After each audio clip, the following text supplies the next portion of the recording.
line. Hey, the radio, pit crew is far from slow. The lights no longer yellow. Ready, steady, go. Crank it up. Oh, it's racing. Crank it up. Oh, it's racing. Crank it up. Oh, it's racing. Crank it up. Oh, it's racing. In love with the ride. Burning rubber smells real nice. Fuel it up once or twice. Come on, fast is the way to drive. Crowds all on their feet, not one bothered by the heat. Imagine them in the driver's seat. Checkered flag would be sweet. Crank it up. Oh, it's racing. Crank it up. Oh, it's racing. Crank it up. Oh, it's racing. Crank it up. Oh, it's racing. Everybody get ready. On your feet. Here we go. 3, 2, 1. Crank it up. Down in New Hampshire Motor Speedway, ladies and gentlemen, here in Loudon, New Hampshire. It's time to see some harder racing, some harder action as now we begin the next round of robin of racing. It's time for round 1 of the playoffs for the Spartan Logistics Management LLC iRacing IROC Challenge Series here at New Hampshire Motor Speedway. I got one of the Crusader Christian Star joining you guys tonight here on the showcase as we get ready for this action-packed adventures here, laying away for the playoffs. Let's start up on the pole here with our number 1 seed, as Brian McCann will be in the number 3 is outside, Kevin McCann the 33. Row number 2, Chris Medford will be in the 46 outside, Brandon Medford in the 83. Row number 3 is Neil Quick in the 2 is outside, Vincent Short in the 15. Row number 4 is going to be Cody Harger there in the 66 is outside. That'll be David E. Brown in the 7. Row number 5 is Paul Buzel in the 9 is outside, Tim Schofield in the 12. Row 6 sees Chris Wally in the 5 is outside, Mike Harper in the number 4. Piling it up down into row number 7, here we go. It will be, of course, Mr. Kyle Pengrab with the 14s outside, Cook Quick in the 94. Row number 8 is going to be 96 here of David Trimbley is outside. That would be Doug Wysocki, the 34. J.F. Napier will pilot up row 9, and the 40 is outside Aaron Smith in the 1. And Matt Kopp in the 22 with Ray Radford in the 47, rounding out your field here tonight. Cook Quick also in the 54, not the 94. That was a misconception.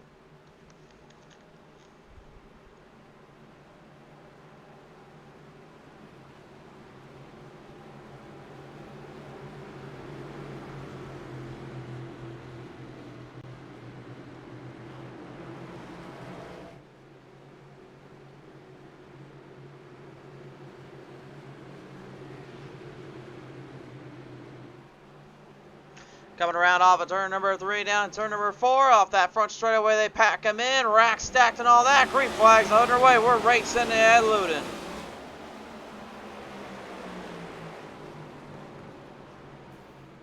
Whoa, looks like already there might be a little bit of wet rain still slipping up around the track as our first laps continue to connect with a caution already out of the gate here. Jeff Napier in the 40 and David E. Brown, Neil Quick and all of them connecting in on the start.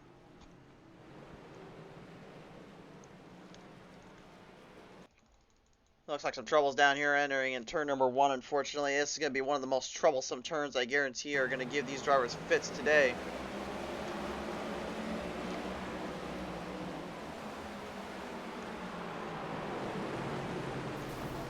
And looks like the 2 honestly got in there a little bit too, but looks like Vincent Short was the one that kind of started into that section there, so he ends up getting racked out of the race early on, really, with troubles. This is not looking good here for that 15 Holler Boys racing team.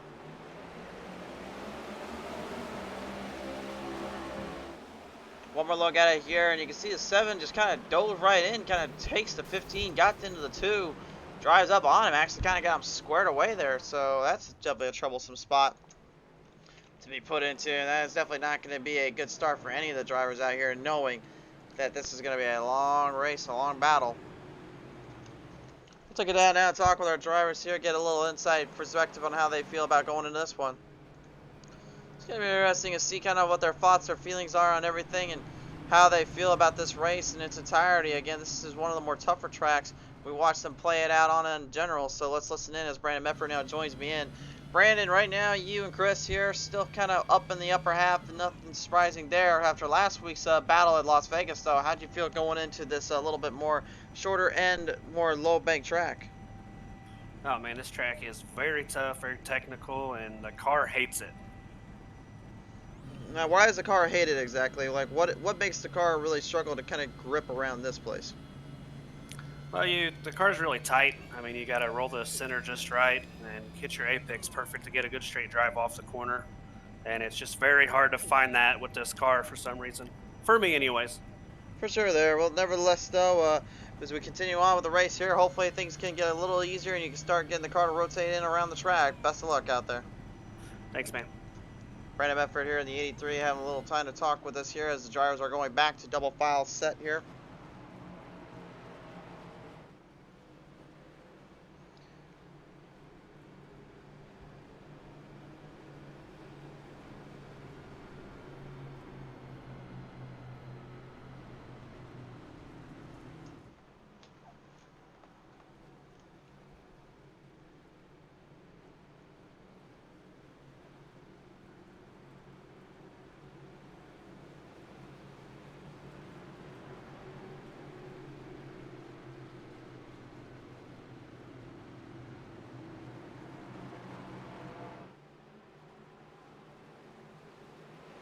Off the clutches here, down in turn number 4 we go yet again. Back to the restart, we hit them down, and the speeds will carry back on through.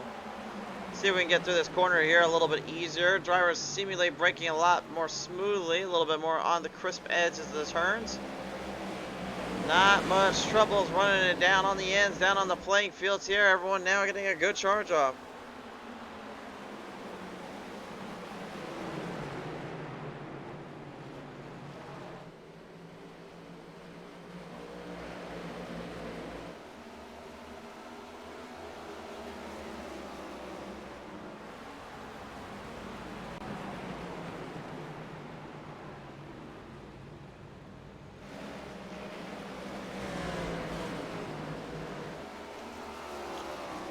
Coming right around here, Cody Harger, the 66, getting some speed and some power, basing in through the corners, trying to get it there with Paul Buzel. Buzel right now trying to stay a little bit more under control, a little bit more online, more on charge, knowing that he is going to have himself a bit of a handful.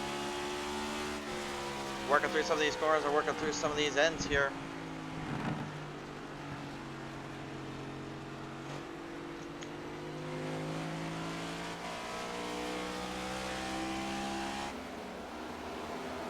Seemingly the one thing to really kind of figuring out of the gate, though, is that we just heard from Brandon Bedford, these things do not like to grip on this kind of a track, this kind of playing field, where we've seen on the other mile and a half where really it was played opposite. It seemed like they were a little bit more tricky to drive, but they were a lot of fun to watch, and they had really drivers all over the place when it came to cornering and come to their exits. I know Loudon is definitely a different style track, different style and playing field. Obviously the weather is being a little bit temperamental down there. You've seen the clouds kind of rolling on by. Some of them may have left a little bit of moisture on the track we haven't been able to dry up yet, so drivers are currently fighting the added pressure of the weather and the stability of it, but also fighting themselves and everyone else around them as we continue on with our capturing of the drivers showcase. Cody Cook quick right now in a little bit of a hopscotch battle with Mike Harper.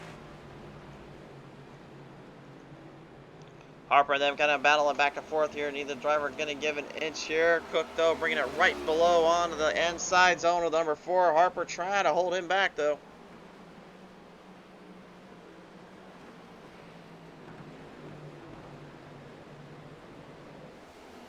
And you can just see how difficult it is to stay away from pounding the gas pedal in, pounding each other in. Beyond point of no return. They have no idea really what they were in store for when they came into today. They just said point blank, we're going to go out there and race.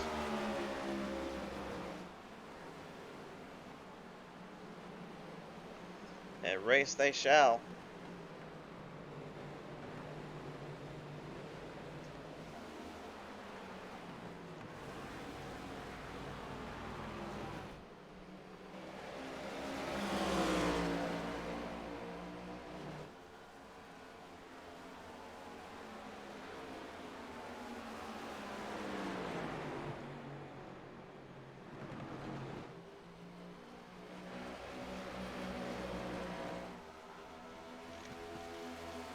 Brian McCann and Kevin McCann here kind of holding off the front charges, holding off themselves as much as they are really holding everyone else back behind them.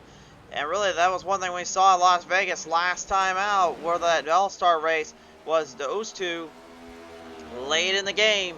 They really just had nothing left to worry about and nothing left to give off from except just keeping ahead of the field and keeping ahead of their charges.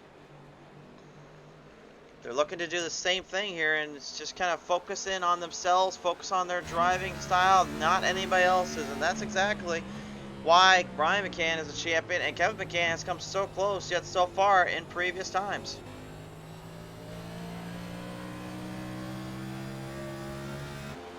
Brian McCann, of course, the reigning and defending regular season championship holder, or regular season champion.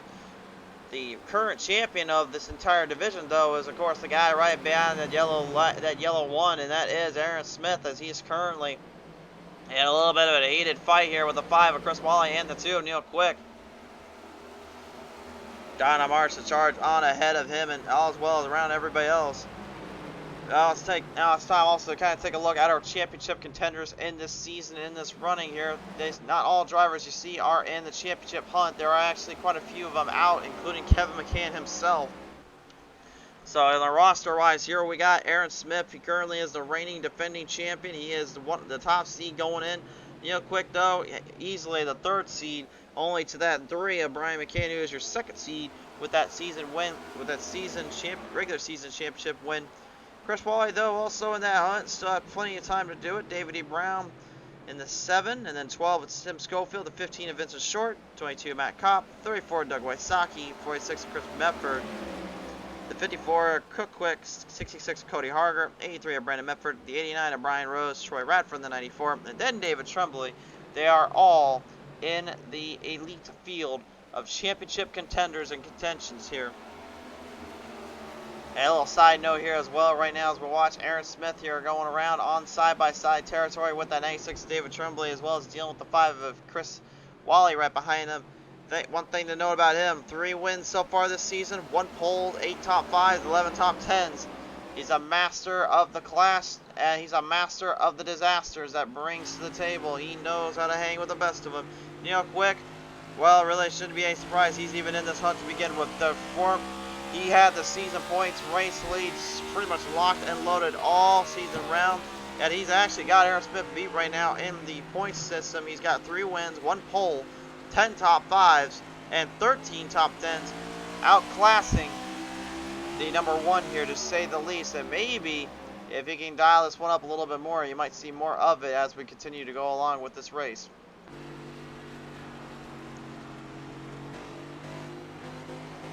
So we are, of course, at New Hampshire Motor Speedway here in Loudon, New Hampshire, and you're probably wondering at home, like, well, this is a little bit different. Why is the track so flat banked and so much more rigid? Well, this track is kind of sticks to its East Coast roots. It's more of a modified racetrack, which is more designed for, obviously, the modifieds, open wheel, and all them kind of cars. But, of course, NASCAR, they brought the Cup Series division. They bring the Xfinity and trucks here or there. And really, this place is all about one thing. Find a line that sticks and find a way to make it work the long term, because it's a very treacherous track out there and a little bit of a tough end to work around. These guys know it, and they definitely struggle with it time and time again as they continue to push on forward. Kyle Pengraff dealing with that 2 of Neil Quick. Neil trying to get away from the 1 and the rest of the field as he marches up ahead.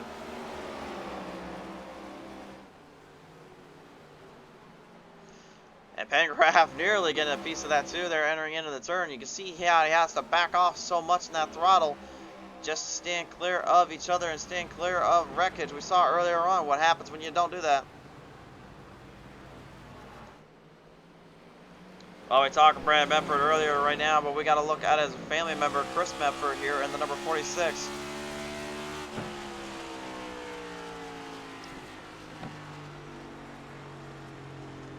Brothers in arms, as we like to say on P3's TV, a lot of love between those two and a lot of love between each of those drivers as they continue to do their own thing as well as much as the Kevin McCanns were doing earlier.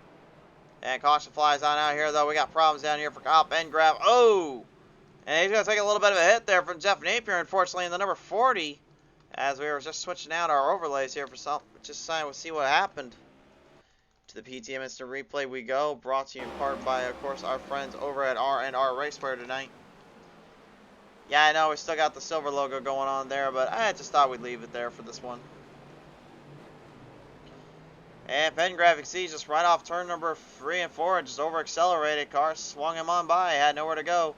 Napier tried to back off, still clips him a little bit, so it does take some damage.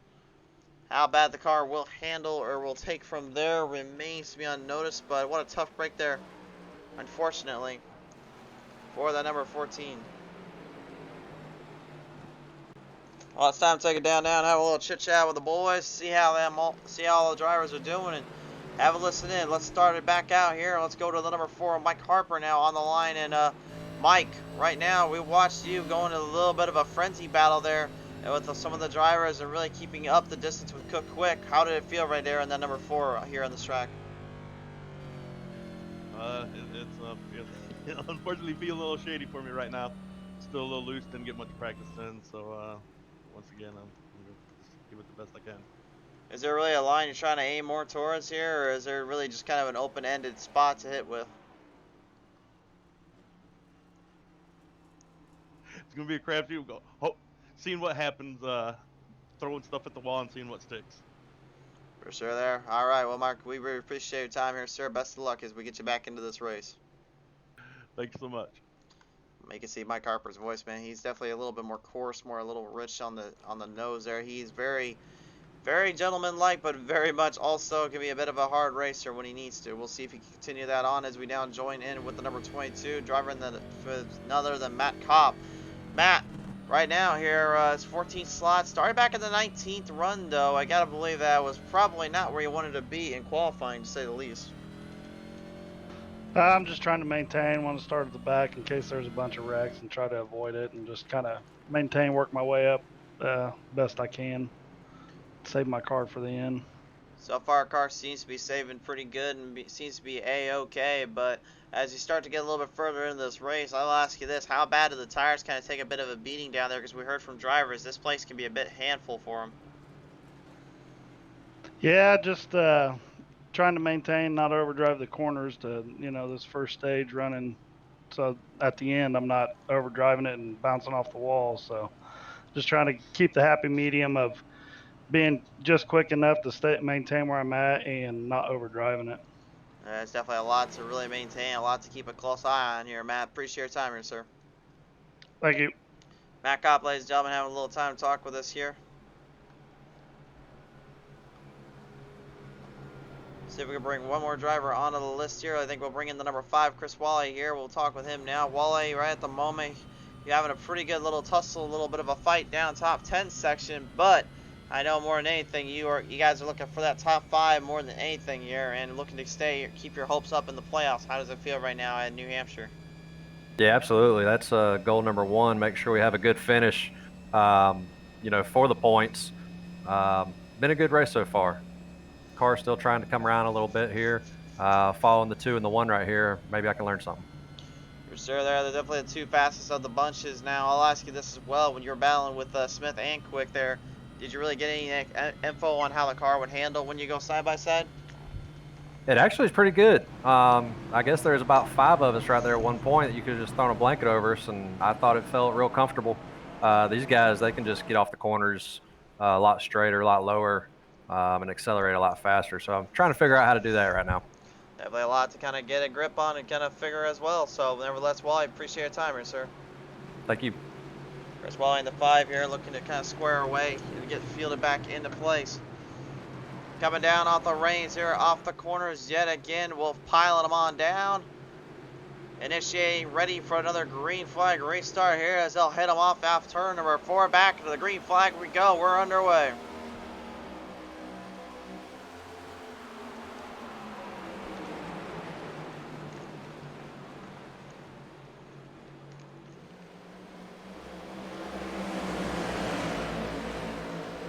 Paul Buzel right now on the number 9, trying to goozle his way back up to the front, but in order to do so, well, first he's going to have to find a way to knock down the defending champion, and that one's not exactly going to give him any room. Aaron Smith is trying to lock the outside line up and trying to find some speed wherever no one else can really grab onto. Cody Harger can't hold him off. Gets a little bit of a pass on down on the exit to 4 down the front straightaway yet again in turn 1 and 2. And Brandon Medford seems to be kind of in a bit of a leery spot as well, knowing that he's going to have to deal with the defending champ.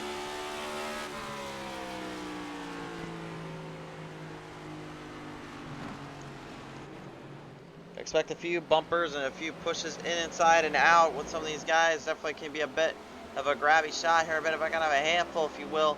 Aaron Smith now diving it down really low into that 83 zone, now taking over position. And this is exactly what Smith needs to do here. He needs to get off to an extremely strong start in this round robin playoff battle, because if he wants to make it to the finals, he's going to have to take some risks. He's going to have to take some momentum into consideration and really knock drivers off as they go along for the ride. That's exactly what he is doing here at that number 1. Speaking of the number 1 spot here, the number 3, Brian McCann, the reigning regular season points winner and champion here, if you will, trying to keep a hold and keep ahead of that 33 of Kevin McCann as both drivers continue to fire hard at one another.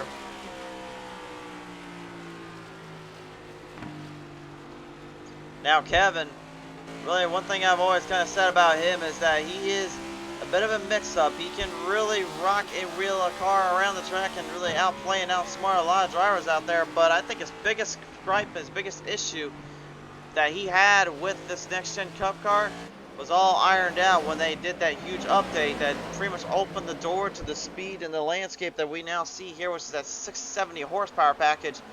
He point blank said that he did not like that 550 horsepower package because you could not get away from drivers, nor could you really, actually, in his mind, consider good racing.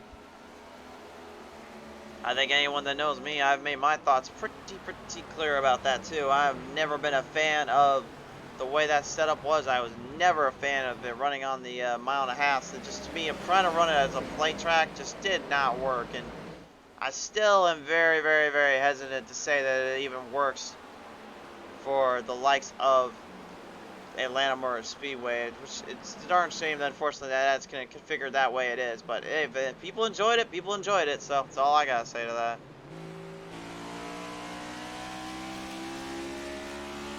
Quick on the number 54 here, trying to stay right up ahead of David Tremblay and Tim Schofield as both drivers here kind of work the fields and work the drives on.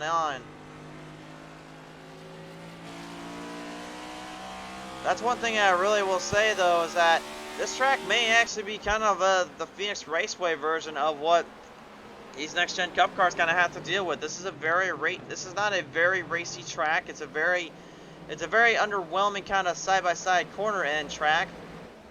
But as I've always said it, you can take it or you can leave it. Some folks love it, some not so much.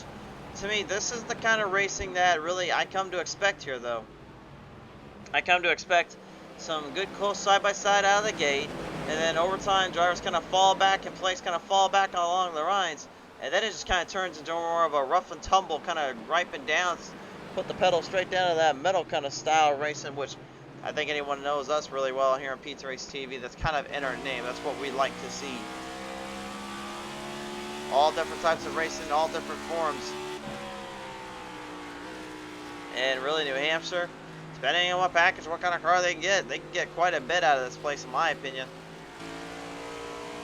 And if the weather can hold up, then you can definitely get a lot more out of the drivers and these cars. Again, that weather though, it's a little shaky. It's still pretty cloudy out there. And the last thing you don't want to do is have to worry about rain just coming in and completely ruining your entire day on the track. Now we do know NASCAR-wise has actually been trying to find a way on the shorter tracks to actually implement rain tires so they can actually go out and race them as if it were an actual, race rain track. Kind of crazy to think about, but Kyle Larson actually was down in Martinsville actually running on a more wet surfaced up track, and he used those rain tires out there. He said pretty much kind of felt more like a dirt track if anything. That was kind of his style.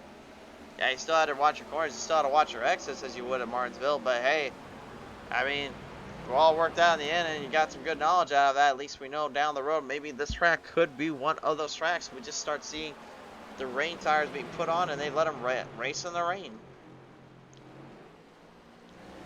Jim Schofield, little problems down here, though, in turn number 12 here, unfortunately. Or turn number 12, I mean, excuse me, for this 12 in turn number 2. Here's what happened on the PTM Instant Replay, though.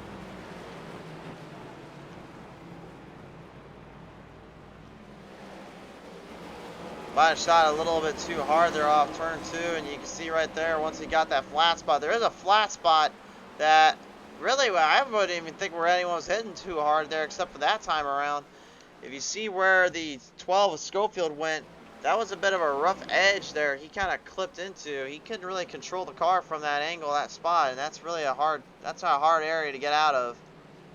But he knew it, so he drive it right out and just kind of get it out of the grass at least and let him run it off. Doug Wysocki, the 34, having a little bit of a fight around here with the number 14, Kyle Pengraf.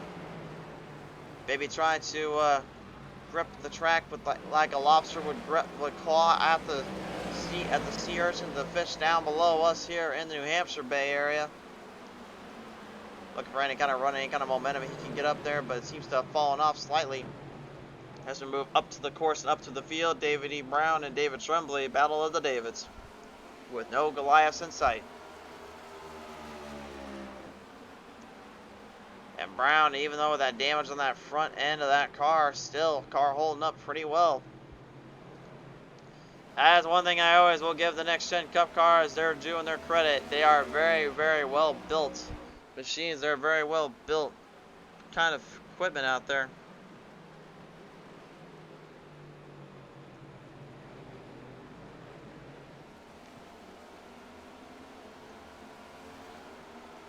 Back top of the 22, you heard him say earlier on, just want to save my equipment. I don't want to worry about trying to race anyone hard yet. I want to wait until the last bit of the race to then start going for the charge.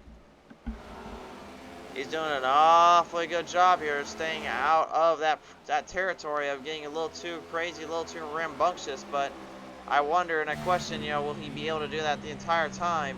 It's one thing to say that, but it's another to actually do it and actually configure to it. As a lot of drivers will tell you, it can get very, very hectic down there. When you get a little too on the nose, you get a little too close for your own good.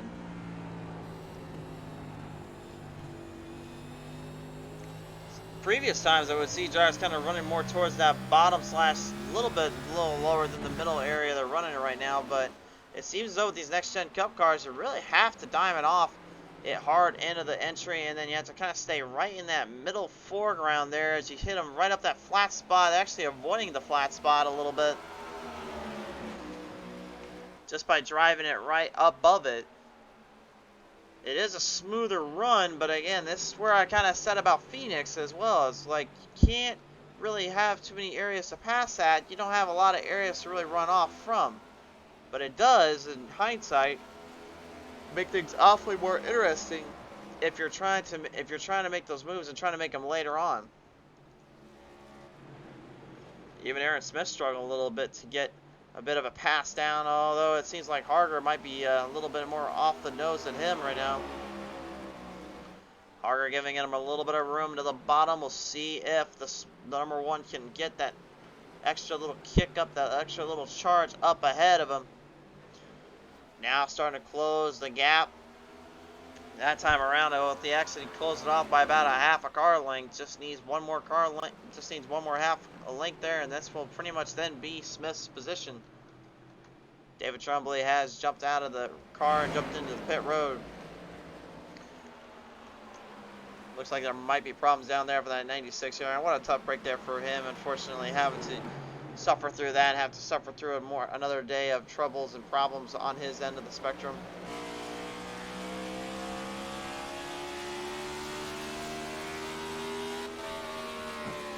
Well, it looks like he has left pit road though. He's got the car out already. He's going to fire him back up. So it looks like I have to kind of eat my own words. I thought honestly the car was done for what I was told.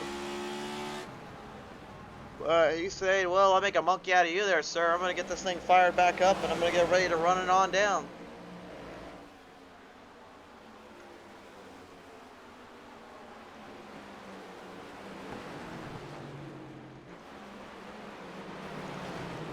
drivers a lap down in this case here, and maybe have a little bit more to worry about here with lap traffic being a bit of a factor in their own right, as Brian McCann, Kevin McCann, Chris Medford are catching up to them. But Vincent Short, Jeff Napier, both drivers laps down here, and unfortunately that's all due in large part to that start going into turn number 1 here. And Vincent Short, again, one of the championship drivers, this is not the way he wants to start his season off. He's gonna have to hope and rely on a few tricks and a few plays here to get the car back on lead lap. But again, lucky dogs can only get you so far. You need a lot of them to help out with this case.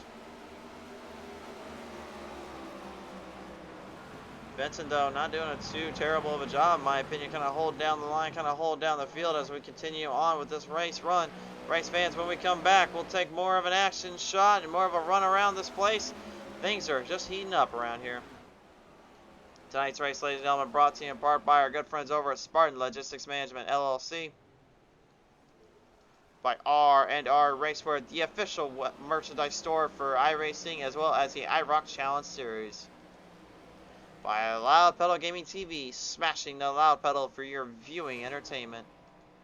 By SimSpeedShop.com. By Track Time Entertainment. And by 5-Star Graphics. A very big thank you to all those and everyone that has sponsored and supported this show, as well as supported the iRoc iRacing Challenge Series. A big thank you from them as well as us here on PT Racing TV.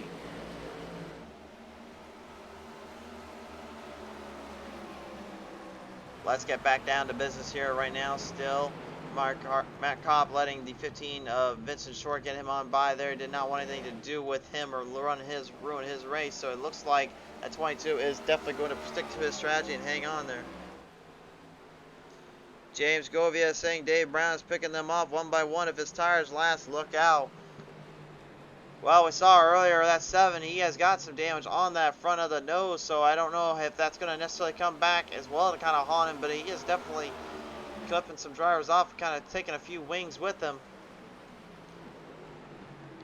Yeah, slow down a little bit here, though, as Neil Quick has moved ahead of him and still got about a half a second plus of a lead on him. Now, Neil got caught up as well in that first wreck out of the first lap in the first corner here.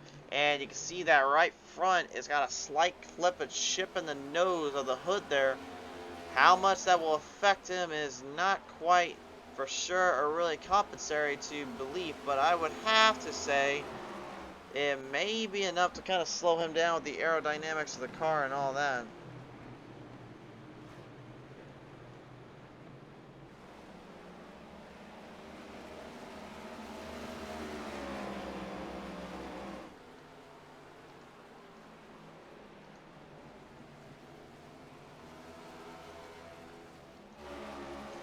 Moving up the chains down, Neil looks like, well, I guess he's not too worried about how the aerodynamics of the car is. He just knows only one thing: grab speed and grab run when he can.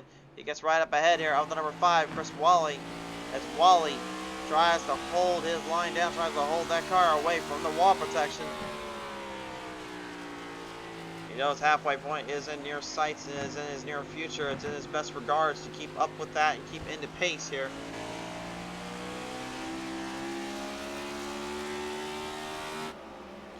David E. Brown now, we just heard here from James. He's already seeing that 7 flipping and charging up ahead. The 5 of Wally, that's diving really deep into the turn, maybe a little bit more than he probably should. Now you can diamond off it and get some serious speed up there if you time it just right, but I've not seen a Next Gen Cup car be able to do that just yet. And I think Wally might have realized his arrogance and his error there.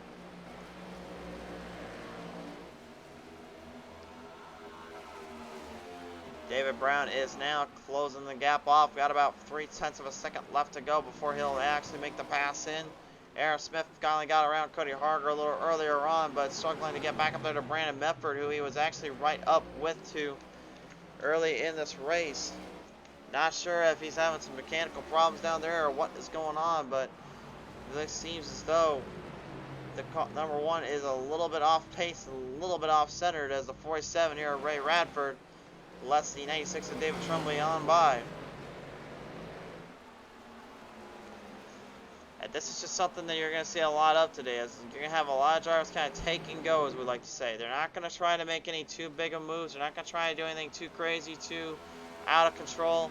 They're going to be more situated out. They're going to be a little bit more cleaned up on the noses. They're going to keep themselves a little bit more on that charge and avoid conflict if at all possible. It's only when we get about 20 to go, I would say, that's when you might want to start watching out a bit, because things could get a very, very bit crazier.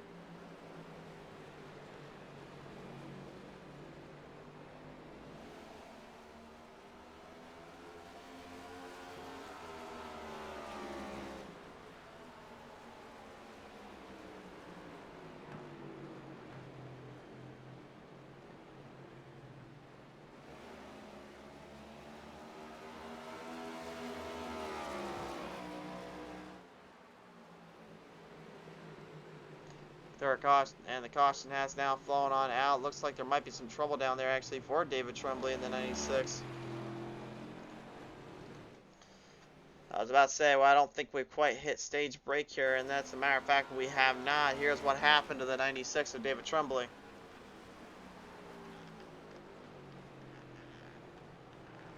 Looked like he came right off out of turn number 1 and 2 there, and actually it wasn't really much of that flat spot as much as it was just driving it way too low for his position in his gravity pole, and end up getting him slung around there, kind of swinging and dealing it.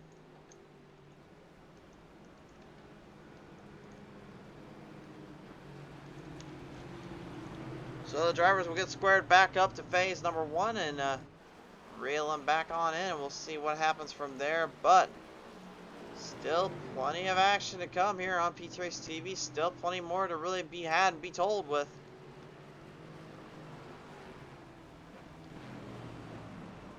As field gets into pit road here, they'll now square up phase number 1 yet again here. We'll talk with David E. Brown in a minute as we see everybody. It looks like they'll be entering at pit road. Brian, Kevin, Chris, Brandon, Meffers, and all them, the cans, Cody Harger, Neil Quick, David E. Brown, Chris Wally, Paul Buzel, and Kyle Pengraff all entering in. Ray Radford, kind of the odd man out right now. We'll see if he decides to choose to go in.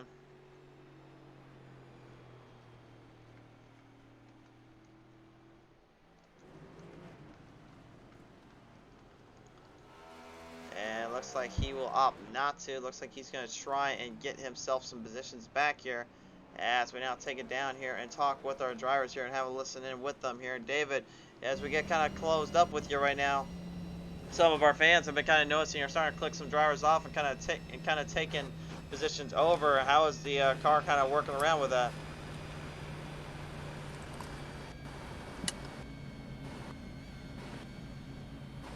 Of course, yellow. It's all open. David, you got a copy? You got me there? Yeah, we got you. Hey, sorry, fumbling around. Got the VR headset thing going on. Makes it a little tough to push buttons. That's all good. So, as I was just kind of mentioning here, we had some of those fans and us have noticed as well. You've been kind of clipping some drivers up and kind of taking positions over. How's the car really being able to do that, and how are the tires kind of handling in that pressure-based scenarios? Well, you know, the pressure was terrible at the start there. Obviously, I made a major mistake and unfortunately got into the back of Vince. But since then, doing okay. You know, the good thing about this track seems that with the overcast, the tires live for a while. And I'm trying to be careful after my major mistake there in lap 1. But so they're holding up pretty good. You know, I pitted for repairs and milked that first set of tires as long as I could. And just being careful with the line, trying not to burn the front end down. For sure there. I know with the overcast as well, a lot of folks have been kind of worried about rain popping down here. I got to ask you, did some of the moisture kind of throw down on the track to make things a little slickier too, or? No, sir. No. It was just opening lap, cold tires, and a silly driver. And that silly driver would be me. So unfortunately, got in a little too hot there and packed in traffic and just got in the back of Vince. Phil, just terrible about it. But we got a bunch of racing to go here, so. For sure there. Well, we do at least appreciate the honesty that you bring in foretold to the show here. Thank you for your time here, David. Thank you, sir. Much respect to him in that number 7 ride as we get ready to get back down to him.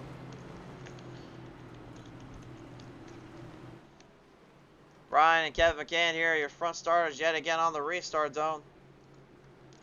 Looking to try to keep their looking to try to give Brian McCann another championship run, but again, without one of Aaron Smith lying around. Yeah, just know there is no dirty deed left untamed around here. They are not done dirt cheap. They are done just right. Off at turn number 4, we bring him on by yet again here, awaiting our green flag restart zone. The flag is out. We're back on our way.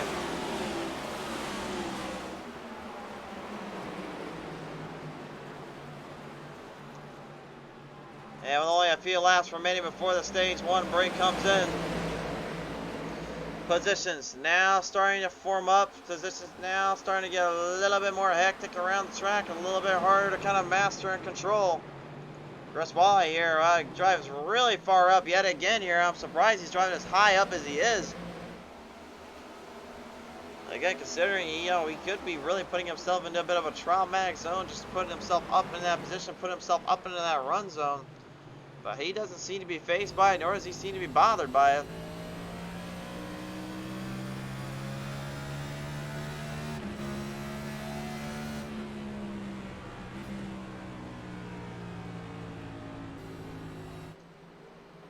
Kevin McCann here in the 33, trying to make a move or two off, trying to run down the field, run off the playing zone here. Aaron Smith in the 1, not far off yet as well. Brian McCann trying to get some going, trying to get some speed in his position. Looking to maybe keep a stall at his pace and keep himself away from Smith in that 1, but also make sure he doesn't get a little too over the edge with that 33 of Kevin McCann. Again, Kevin's not exactly just going to let him sneak with this race win, obviously. He's not going to just let him have it.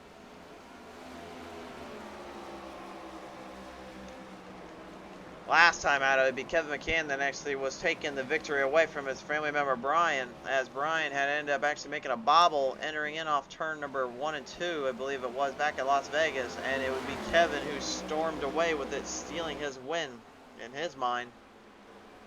So Brian tonight probably driving with like a foot chip on his shoulder, driving with the madman's dash of passive prosperity here, to say the least.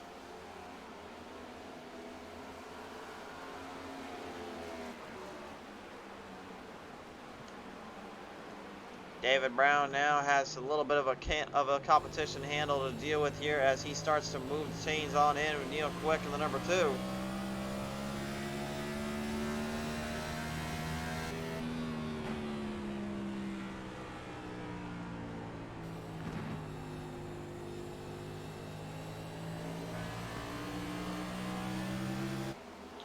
Oh, a little bit of a bobble there for David E. Brown as he pretty much forced it right back in from the glitch graphic gremlins age there. Ends up getting slowed up and then added back off there from the 2, Neil Quick. Neil had a slow up entering in the front straightaway to turn 1, and you can see a lot of that had to do with the fact he had no idea where David was going to go. When those glitch graphic gremlins kind of come into town and they start taking a few of those drivers with them, you just know bad things will come and that things will happen, and that was certainly one of them there. But thankfully, both drivers having the presence of mind to back off and stand clear of it. Great driving by both ends of the spectrum.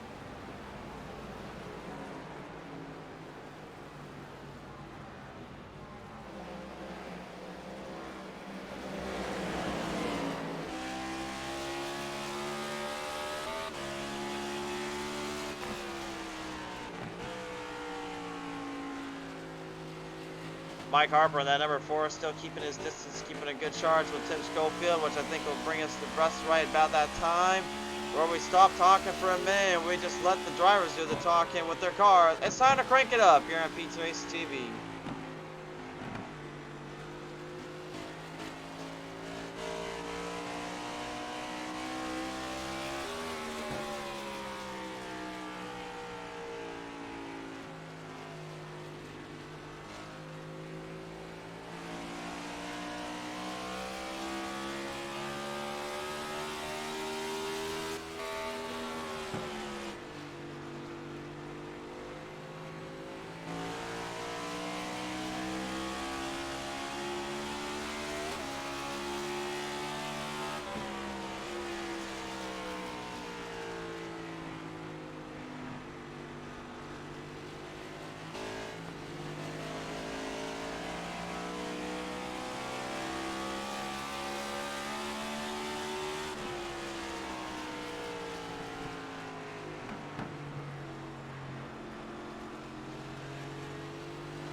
As the late great Shawn Michaels would say, time to tune the band up, and I think we can tune the band up around here pretty easily when we crank it up as well on the show.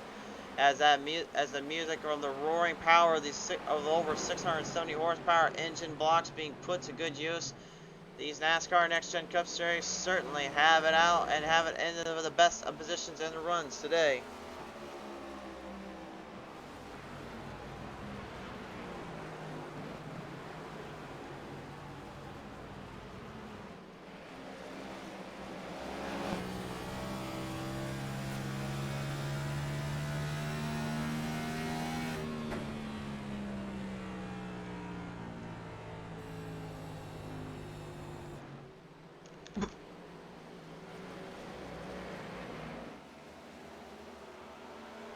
Sorry for that little burst of energy there, folks. I don't know where that came from. Chris Mefford now looks like he might have a little bit of company on his hands as we're starting to close in on our lap break here, a stage break coming up as Cody Harger in the 66. Talk about literally having a last-ditch effort, last-ditch charge, actually putting one up there on Chris Mefford, excuse me. Chris Mefford definitely knows he'll have his hands full here later in the run and later in this race here, as halfway point has now been reached. I believe we'll go one more time around here, and it should be stage break time coming up. Aaron Smith, he's going to start really thinking about taking a move or taking a shot at these boys. He may want to start doing it now.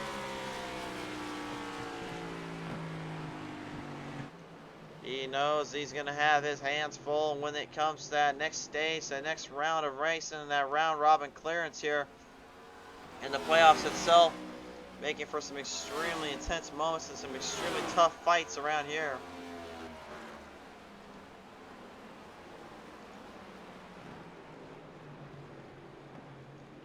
Chris Wally in the 5 here, staying right up ahead of position, staying ahead of the proverbial issues and struggles he suffers through as well here on the show. He's been telling us time and time again that he had really not the best regular season standings or statistics, but he said once things got figured out, he would start figuring things out more as they go. He did study a bit of that 1 and that 2, and I guarantee you with the 2 behind him right now, you can see he did a little bit more than just study. Would say he copied it, but I will say he definitely looked at his homework a little bit more than I think even the 2 did. Holding the line down, holding down the charge. We are just now approaching in towards turn number 3 into 4, and you can see Wally is driving extremely high up. He's a little bit higher than the paved asphalt section here. He's kind of getting more into that tarmac section up on the top end. And Chris Mefford right in front of him here, still dealing with that 66 of Cody Harger, literally about ready to put a bumper to him if he has to. I've always said a good old bump and run never hurt anybody, but I will say right now with the 46, that's the last thing he wants to be thinking about. That's the last thing he wants to have anything to deal with, if at all possible. Yeah, it's a bit of a handful. It's a bit of a head scratcher here when it comes to hanging on for the shot in the kind of run zone. Back up on the 22, despite literally starting in the 19 slot, he's gone up to 10th, and you can just see him kind of doing really what he set out to do and what he said he was planning on doing, which is just worrying about himself, not worrying about the other drivers, and frankly, there's really nothing else we can say about it. It's been that and all that and then some.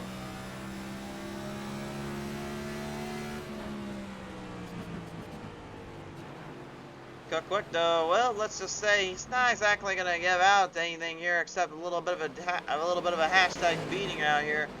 He throws one right off of turn number 2 here and makes a big move off on that 22, and Matt Kopp slows down yet again to a crawl as he enters in. He'll be in the 11th position as we move back up to the front. Kevin and Brian McCann still working with one another here, seeing which one gets the better of the other 2 brothers. And if I'm not mistaken, I saw a little swivel there off that 33 entering and exiting off turn 2. He may be struggling with some of the tire pressures here. It looks like might be the right side needs a little bit more kick in there to kind of keep it from getting too loose. may need a little bit less in the left front so it can actually corner off a little bit better so he doesn't have to drive in as hard. Either way, whatever he's going to have to do, he needs to get it figured out as soon as possible before this car gets a little bit too all over the place.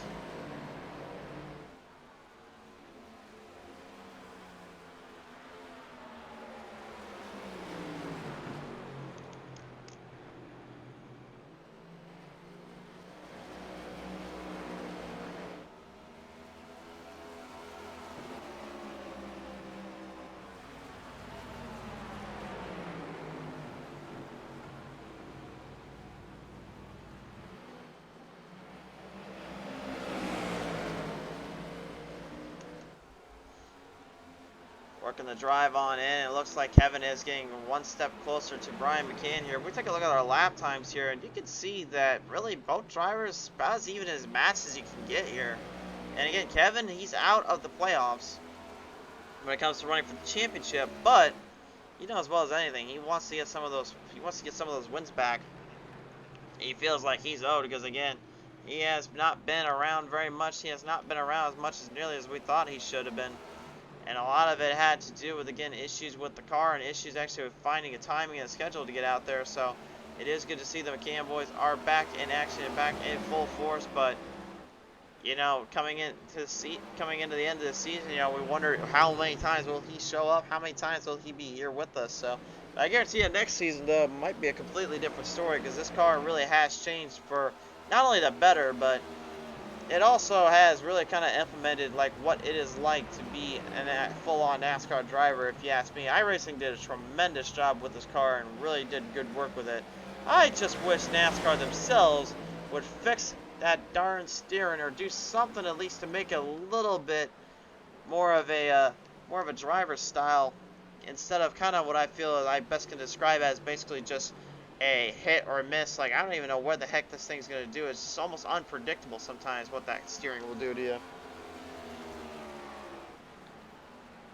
I have been told before that there is a certain way you can make the steering a little bit more force feedback wise. You can get it to be a little more grippy, a little bit more of a offsetting of the issues, but no matter how many times I try it, it just does not get any easier to me, and nor has it had really been that enigma that I've been trying to kind of solve for the longest of times. I just don't think it's possible.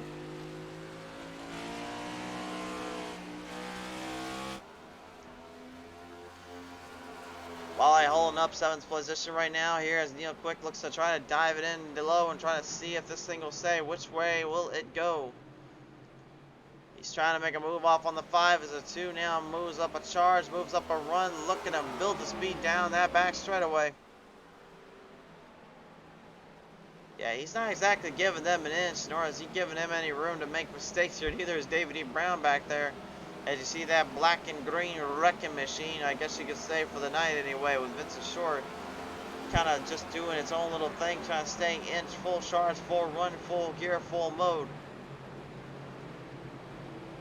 And again, Vincent Short, really what a tough break for him and Jeff Napier, as well as David Tremblay and even Ray Radford. Just from the start of this race alone, they all had some kind of glaring issue, some kind of problem to really stay away from, and yet they could not get away from it in time and end up costing them precious moments in run and speed. Drivers that were able to evade it and avoid it were like Brandon Medford and Chris Medford, of course, here. And even Cody Harker and Chris Walleye kind of staying out of that problem zone.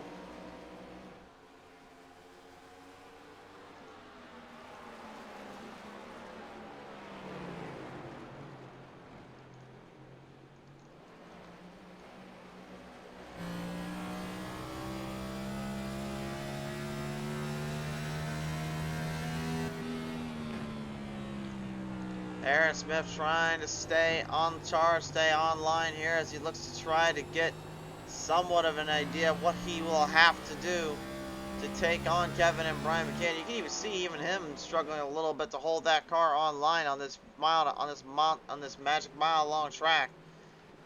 Nicknamed the Magic Mile course here as we take a look at our track tech talk for this race today. This is, of course, New Hampshire Motor Speedway in all of its glory, and with the overcast weather and all that kind of taking that sun away, it does add for cooler temperatures, cooler track conditions here. But I will say this, one thing that makes it very difficult about is the overall fact of literally trying to find a line, trying to find something to grip with when all is said and done here. There's troubles down there for the number 9 of Paul Buzel here. We'll take a look at the P10 instant replay here. Looks like he's going to find himself in trouble in turn number 3 here.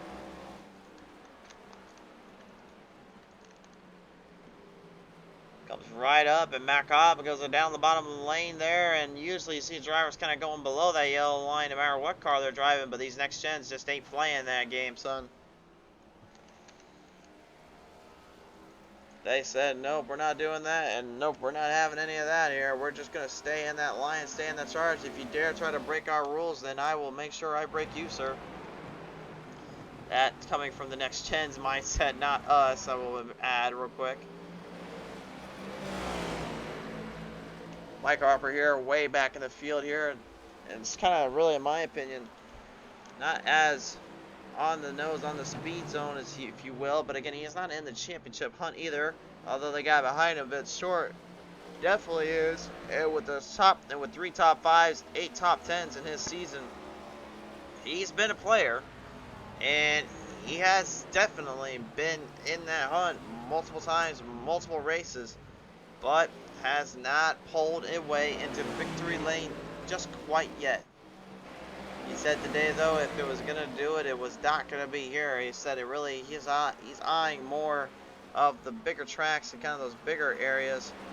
He said tracks coming up, of course, like next week with Nashville Super Speedway, and then we'll head on down to Bristol Motor Speedway with a little short track action. Then off to Watkins Glen, and then we'll have a little trip down to Richmond Raceway for a little fun time. May 5th, of course, Cinco de Mayo. We'll see you down at Texas Motor Speedway. Got to get some of that Texas love down there. Homestead Miami Speedway the very next week. And then on May 19th, we'll crash down to Martinsville Speedway. And Daytona International Speedway on the 26th. Auto Club Speedway on the 2nd of June. We'll finalize our season and conclude the Spartan Logistics Management LLC iRacing IROC Challenge Series and all of their competitive nature that they bring to the table. Well, I don't know how many more times I got to talk about the McCanns flying up on the front stretch, on the front ends and the front areas here with the race lead, nor do I know how many times I'm going to have to talk about that too. And Neil Quick going side by side when multiple drivers are battling with somebody down here. As he makes his way past around Wally here, he's now having to deal with that 66 of Cody Harger.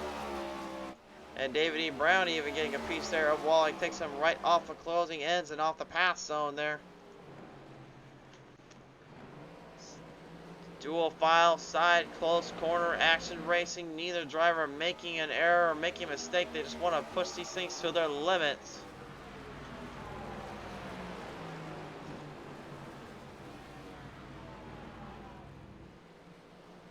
Extremely conservative nature here by both drivers. Whoa, a little problem though for Neil, number 2, Neil Quick. Surprisingly here. That's not a mistake you usually see that 2 make, and honestly, I thought we were supposed to have a stage break here. I think maybe we already got stage 1 in, or they're going to do stage 2, or we may go the full distance. I'm not for sure there, race fans. Neil Quick, though, good lord, I don't know how he saved that car from going completely end over end in the turn, but that thing got loose as can be on that tricky little edge here of turn number 2, but he manages to at least keep it somewhat under control there.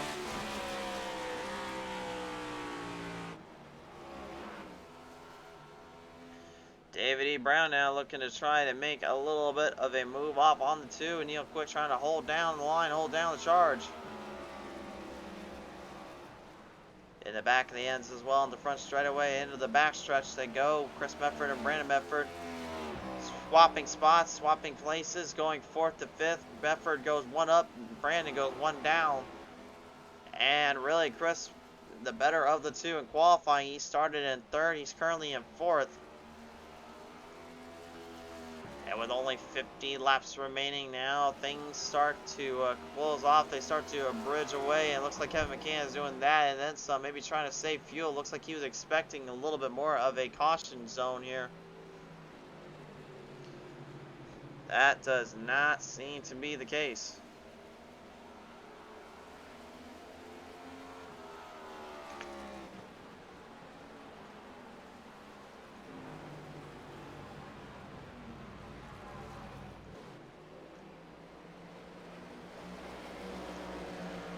David trying to see if maybe there's something there for the two of Neil Quick. As we take a look at our lap times here, lap 100 will definitely give me a better of an idea of what they went through here. And Neil Quick did get a little bit more speed than the number 7 of David Brown there. So it looks like David may be a little bit on the receiving end, a little bit on the slower side of things. We'll see if that continues on as race fans when we get back. Brian McCann has led this entire race, but does he have what it takes to maneuver around lap traffic? When we get back, lap traffic becomes a factor. Tonight's race, ladies and gentlemen, brought to you in part by our good friends over at Spartan Logistics Management, LLC. By R&R Racewear, the official merchandise web store for iRacing and for the iROC Challenge Series. By Loud Pedal Gaming TV, smashing the loud pedal for your viewing entertainment. By SimSpeedShop.com. By Track Time Entertainment. And by 5 Star Graphics. A very, very big thank you from all of us here at Pizza Race TV and from the iROC Challenge Series for your support in this showcase and this season to be followed.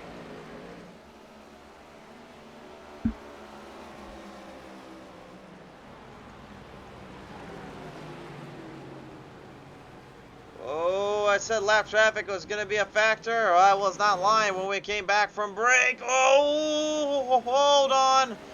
Ryan nearly found himself on a troublesome zone. Wysocki and them getting into a little bit of Paul Buzel.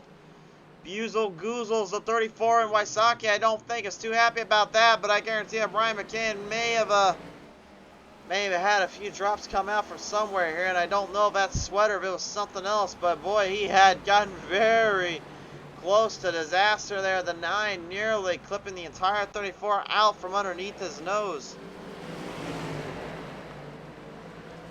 Both drivers seem to be A-OK, though, as they continue to walk them on down. I can't imagine right now, though, what they must have been thinking or what they've been dealing with. As Matt Kopp, he's falling back into 13th. He's going to be put a lap down as well now.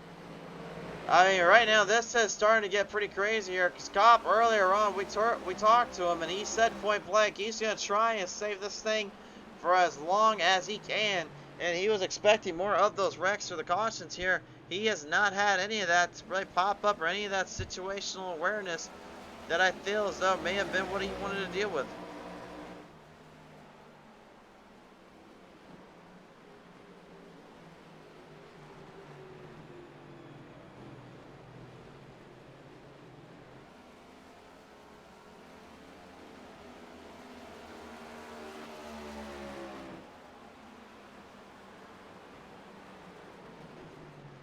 So Kopp right now falling back behind the 8 ball, if you will, kind of being put into a bit of a rough edge, rough slot here. David Brown has now moved into the 7th place position here. And might I add, really, in my opinion, this is the most impressive we have seen the 7 this season so far.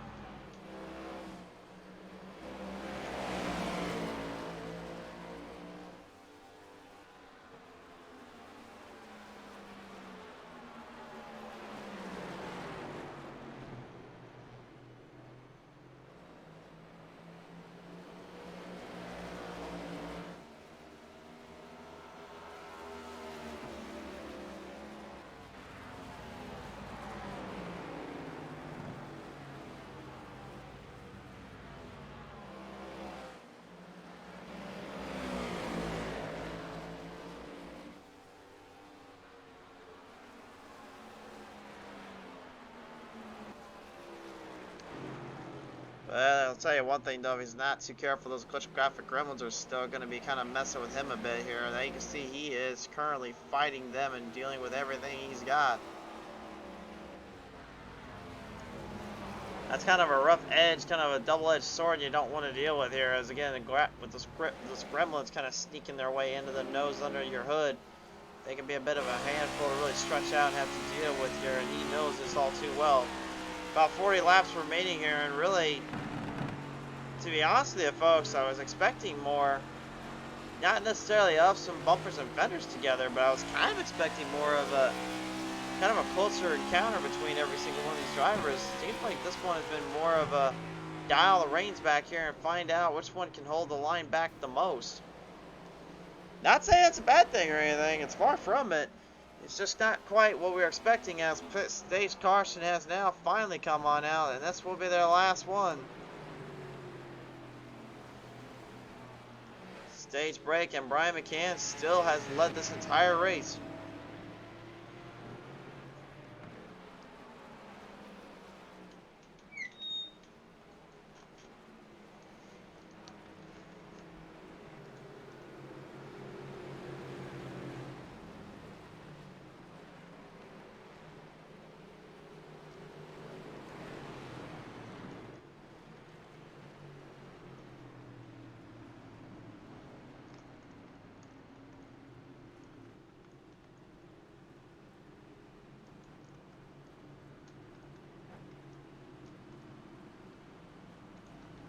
So Brian, Kevin, Chris Mefford, Aaron Smith, Cody Harger, David E. Brown, Neil Quick, Chris Wally, Cook Quick, and Tim Schofield, they all enter into pit road here.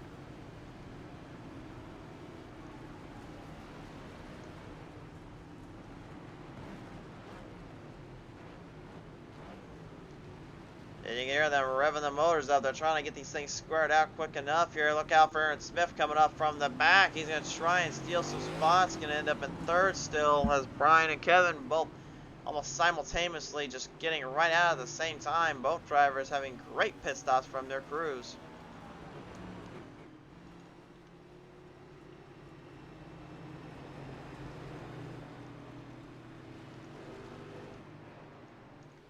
So now that will give us time to go ahead and talk with our drivers once more here. We still have a few we have not heard from. We have not had the time or the privilege to really speak with. So I think it's now that time where we can go on down there and have a little chit chat with them here. Ladies and gentlemen, now on the line here is, of course, the number 2 of Neil Quick. And Neil, it seemed like later in that run, the tires were starting to grip a little bit less, and the car was not rotating around the track as much as I thought really it should. What was going down there for you and the team? Nothing. I mean, the car just won't rotate in the middle the way I want it to. It's tight, and I know I'm using a whole different setup than most of the guys out here, so it's see how it works this last stage. But really, there's some fast guys up there, and this has not been one of my best tracks. May not be one of your best tracks, and I know it's definitely kind of hard to accept in round 1 of the playoffs. But again, as we kind of move forward into the race season and then going into next week, I mean, really, what's going to be the biggest strategy for you and your crew when you have to take on Nashville Super Speedway? I'm good with Nashville. I'm good with some of the intermediate tracks. They should bulldoze this place, though. Whoa. I always said that about Texas. I didn't think too much about New Hampshire, but all right, fair enough there. Yeah, absolutely. Bring the bulldozers in and bulldoze it. All right. Well, you heard it from Neil Quick. He wants it bulldozed about as much as I want Texas bulldozed. Thanks for your time here, bud. All right, bud. See ya. I guess if you really wanted to go back in time, though, race fans, the reason why I want Texas bulldozed, not just because of the bad racing, but also, or the bad track layout and everything, but it's also because of one big factor, which is it was the track that had incoherently removed one of our historical surfaces and historical venues in North Wilkesboro. And also, if you really want to look into it, the owners that bought that track and sold it off, that other date went to New Hampshire Motor Speedway, which that date then got taken away to Las Vegas Motor Speedway a while back. So if you guys really want to go back in time, I guess there is a reason why I could see the point and the case being for our friend there in Neil Quick. But as we bring green flag back on out, there ain't nothing to bulldoze left except the front of these cars, the front of these hoods. What on earth happened around in turn number 1, though? Kevin McCann is wrecked it off turn number 1. Oh, boy. Well, I can tell you one thing right now. There may be some words thrown around at a number 46. I don't know what the heck happened to the brakes, if they locked up completely on him, but something did not give into that 33.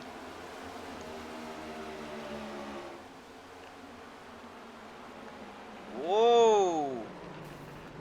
And Kevin McCann suffering damage in the corner, gets taken for a hit with Paul Buzel, and You can see as soon as he got goozled, he just stopped it right on a dime. He was not having any of it, but I don't know if there was contact made on the 46 actually. Take one more look at it.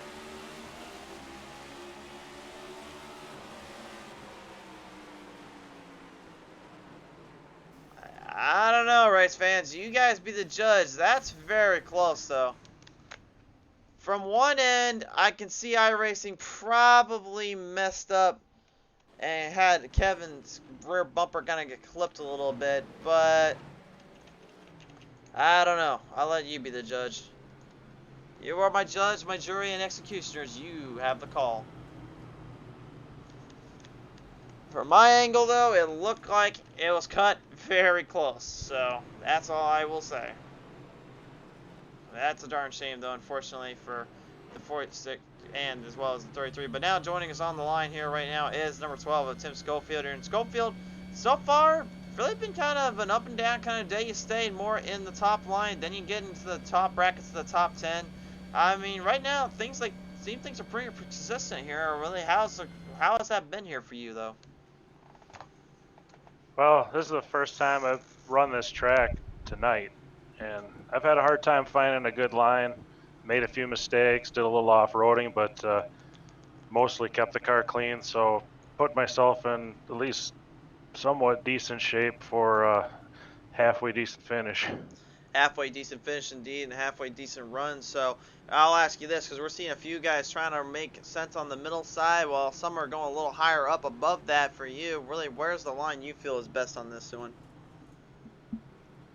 You know, wherever I'm not scrubbing the tires off too much and keeping up with the car in front of me. It seems like I have the best luck once the cars in front start wearing out their stuff and backing up to me. So just staying patient. It's hard to pass, I find, and track position seems to be important. For sure there. Well, nevertheless, definitely very important stuff to keep note of and keep track as well throughout our race, throughout this battle here real quick. So Schofield, best of luck, sir. Thank you. Tim Schofield, ladies and gentlemen, trying to get one more dial back in, one more push up on the spots, as Brian McCann will be the man of the beat. The number 1 of Aaron Smith is still in this race, folks. I'm not going to sell it short here. He has a very, very good chance to make a bit of a hit here, a bit of a hot shot on this one if he can start to dial this thing up.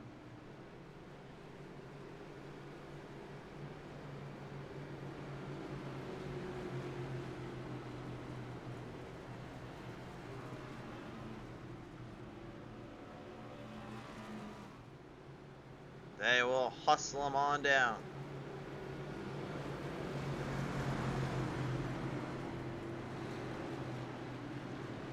Off on the back straightaway here now. Drivers squared away. We'll have just over 30 laps remaining. 31 at the line to go. And right now, I guarantee you that 46 of Medford is going to be very, very, very close attention to how he handles this corner into turn number 1, because the last time he unfortunately got Kevin McCann just by maybe a slight bit of a mouse's tail entering into that turn. We'll see if he can hold on to it this time around as I go back for the green flag.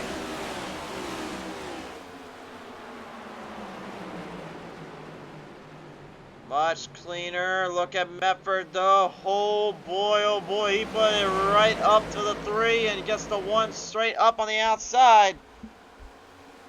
Now single filing in, but Chris Medford is not giving an inch here. He now wants all the run. He wants all the position. He's trying to get a win in here and trying to get the first win of the playoffs. Brian McCann, though, is trying to do that as well. You've got 2 different conflicting arguments here, and you got 2 conflicting ideals here, and really what's going on down on the track. Aaron Smith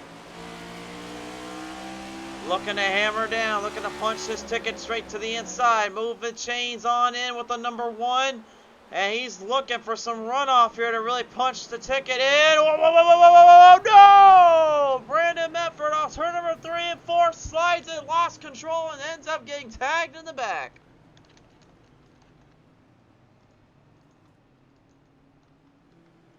And that rear end has been completely and utterly destroyed on the 83. I'm not really sure if that was just a bad move on his end or if he had some help there. I did not see anybody near him at point of impact.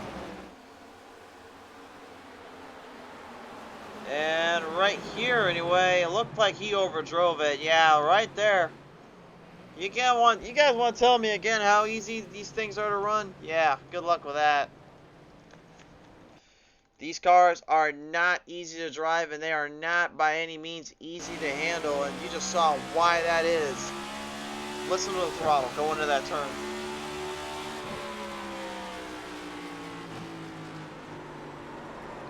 You could hear it was already too sharp, and if you hear that choke, that little throaty sensation, still as high as it was entering into that turn, you knew you had way too much speed. And that's a darn shame, unfortunately. What a tough break there for Brandon Medford. Now going to have to suffer through some damage. Just kind of suffer through on the car's end here.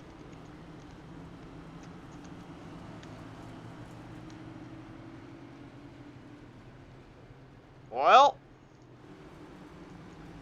things just continue to get crazier and crazier here, to say the least. And right now we're about to see what happens from the start to the end here. Let's listen in down with the number 14 though, Kyle Pengraff here, as Pengraff gets squared away here in pit road here. Kyle, I know right now currently the car is getting kind of structured and settled up back here, but had a great showing in the first half, but the second half hasn't quite been there. What's been going on, sir? Oh, just battling a hurt car right now, so just trying to get it back into a decent racing condition. So hanging up there near the top 10, so hopefully we'll be able to pull it off.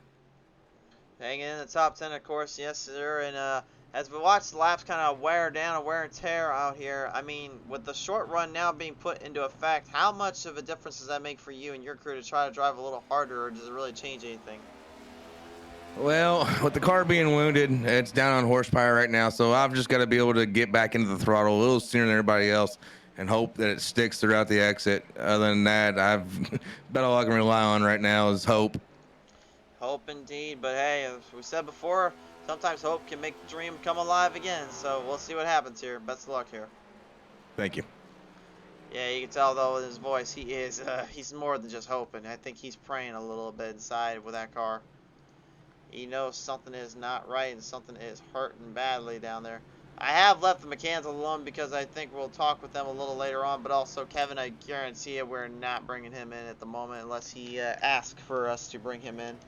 And as long as he'll be civil about it, which I think he probably can do that, but I don't think he really wants to chat with us. Let's just say that right now. I'll restart. We'll have 25 laps to go.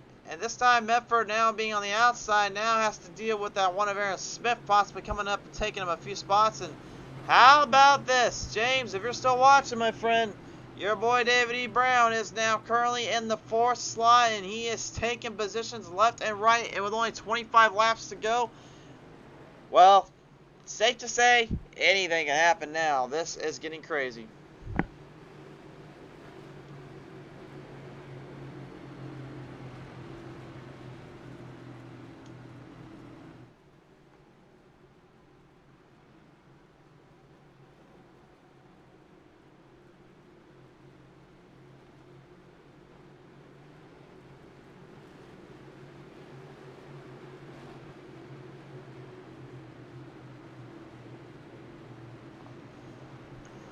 On the exits, on the verge, we are coming one step closer to the end of it all.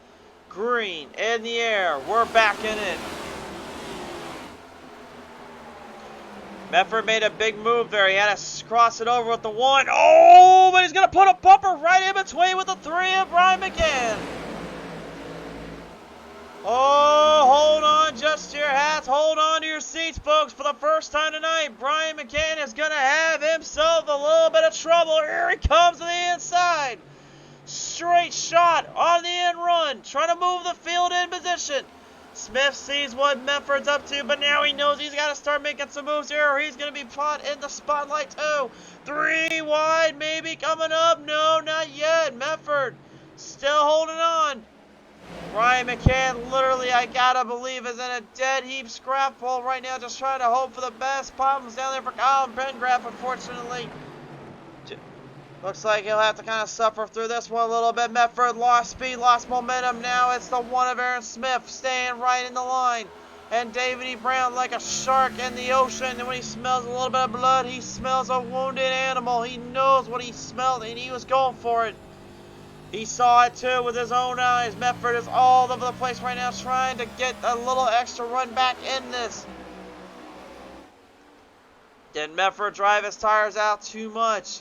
I think he was doing that to try to get McCann to get a little bit upset in the car, kind of upset the wheel just a little bit, and make sure that he can mentally just get him back into that playing zone. I don't think it was enough, and I don't think there was enough time to really strive with it. Aaron Smith is the only one left that can really get up to him, and even then, he's struggling a bit. Doug Wysocki here, currently back in top 10 rankings here, trying to hold on. Vincent Short a little bit loose off turn 2. Holds it down, at least gets it fired back onto that back straightaway. 21 laps remaining, and absolute pure insanity to say the least here.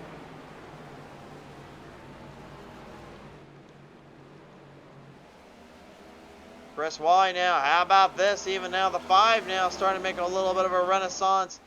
He said earlier he just wants the best finishing position he can. Well, Jeff Napier, a little bit of problems down there for him and his crew. Car is loose, car has lost control and traction. We'll take a look at the replay. Looks like he drove it a little too low, in my opinion, off turn 2, and they have the flat spot exit in.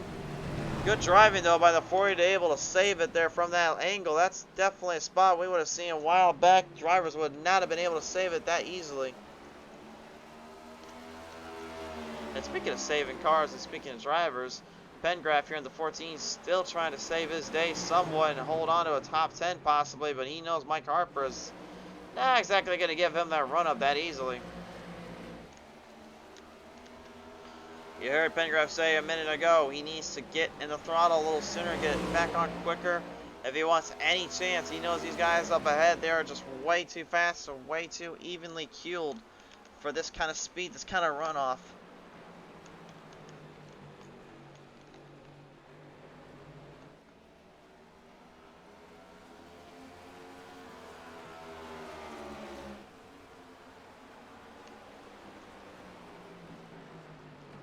Some surprise favorites, some surprise drivers really taken for a ride, taken for a controlled off edge, controlled state, seemingly with no end in sight here. It's been pure and utter chaos here, to say the least.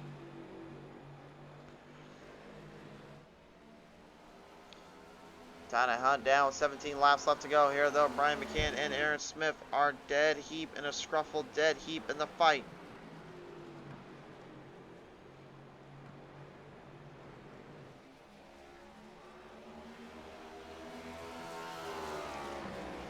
Man, I don't know how Smith feels right now in that car, how this car is handling at the moment, but it looks to me like he is struggling a little bit to steer this car in position, steer it on around here, although no, we're gonna have problems down here. Matt Kopp in the 22 spins it right off of turn number 2, and he has a slight bit of damage on that right side there. Looks like he's got an issue here.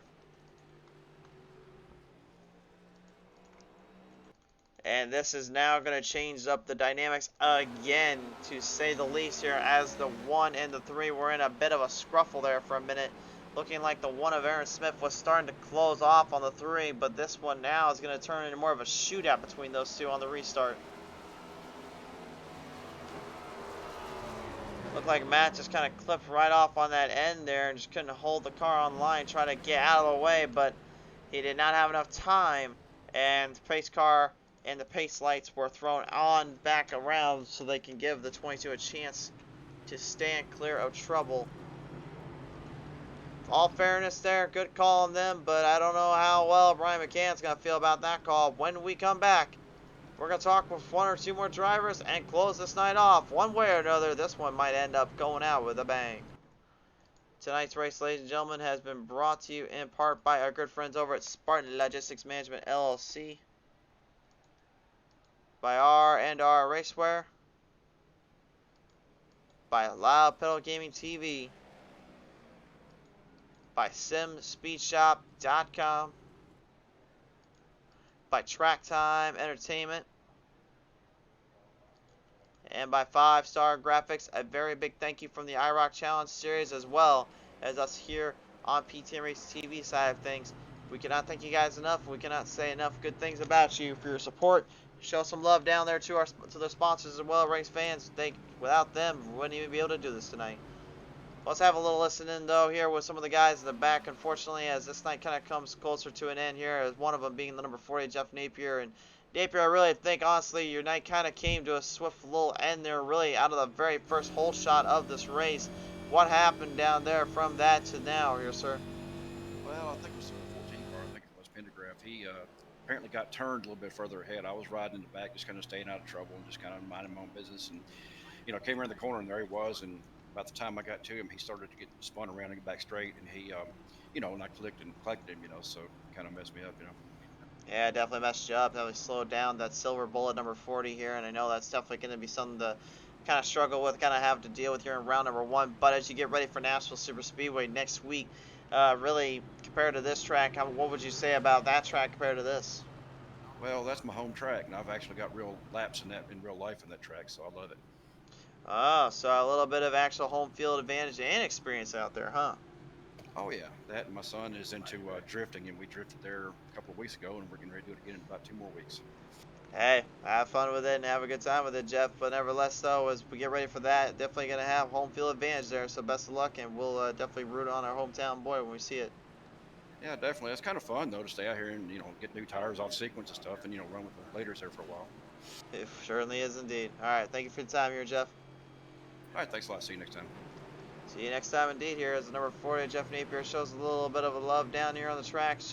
Getting ready for next week, of course. Nashville Super Speedway is next up on the list, and I'm interested to see how next gens handle around there. We saw what Gen 6 can do and definitely can put on a bit of a show, but I got a feeling these Gen 7s may be a bit of a handful for them. When we get to this restart, they have 12 laps needing to be completed. Brian McCann, and really what on earth is going on up here, because we're going to see David E. Brown, Tim Schofield, and Cody Harger have a shot at this one. Which one could it be, and who will end up taking it home? There's only 12 laps remaining, but you know Aaron Smith's got a fresh set of tires. Will he be able to make it work? We're about to find out. To the green flag we go. 3 wide slip though, watch out, we forgot all about Chris Mefford. The 46 swings it straight in with the haymaker of the night. We forgot all about that Mefford himself. Mefford is swinging haymakers and he's throwing it right to the wire. How did we forget about that cat right there? Is beyond me. Aaron Smith, though, you can see he's struggling. No! Chris Mefford into the wall off turn number 4. Car comes to a dead stop. We're under caution. Well, we must have forgot about it, but I don't think New Hampshire forgot about him. And I don't know if that was just a bad move there coming off that exit, or if he just had way too much loud foot in there. I don't know, but we'll take a look at the replay. He was driving up pretty hard there and pretty far, and it looked like he went for the run. He got loose. He got almost sideways coming off turn number 4 there, and you can see he almost got the 4 there, Mike Harper, but unfortunately, this is probably the most sad reaction we have seen today. This is just heartbreaking to watch. Let's take a listen.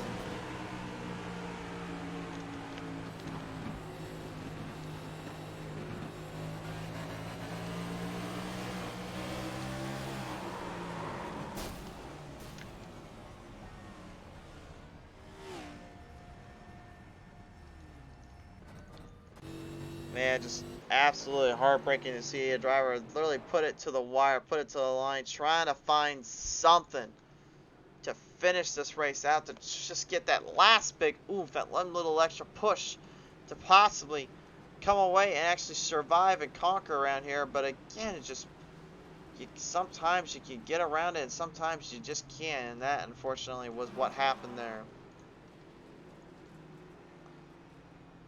Bit of a shocker to say the least here, and can't believe unfortunately that's going to go down that way, but sometimes in the racing world, and it's iRacing too, you sometimes can be the goat, and sometimes you become the sheep, and unfortunately that one just was a little too bad for his own good.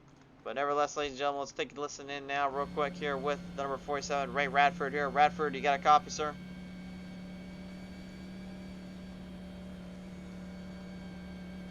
Radford, you got a copy, sir? Do you have a copy of me? I've got you, sir. So, right now, I know definitely not been the best of nights as well for you and your crew. I know this has been a little bit of a harder race to kind of struggle with, but still, obviously, kind of diving into the playoffs, diving into the race series, I'll really kind of ask you to get your thoughts about this next gen here in New Hampshire. I mean, it seems like a lot of drivers are either liking it or they're really finding it to be way too difficult to kind of figure out. Yeah, there was a lot of talking going on, but I'm not a real aggressive person. I enjoy the people I race with and stuff like that. So I'm happy to be in 15th place right at the moment, and I appreciate you. For sure there. Well, we do appreciate you coming on board here and having a little chat time with us here, Ray. We'll see what happens as we continue on from here. Yeah, thank you. I wish my son was here. He had to miss it. But anyways, thank y'all. For sure there. We hope to see your son here back soon enough as well, sir. Troy Radford is the one he is referring to there as well. You driver with the number 94. Unfortunately, Troy is not with us here tonight, so we do hope that wherever he is watching from or wherever he is at, we do wish you nothing but the best of luck, sir. We hope to see you soon enough here on the show once again. Race fans, we'll bring them down. The closing laps are now set to go. 6 laps remain. And really, this is not a guessing game anymore. This is more of a where the heck do we go from here kind of game. We've seen 3 wide restarts. We've seen drivers pounding it straight into turn 1. We've seen drivers get a piece or a chunk of the cars and piece of the chump air on the others.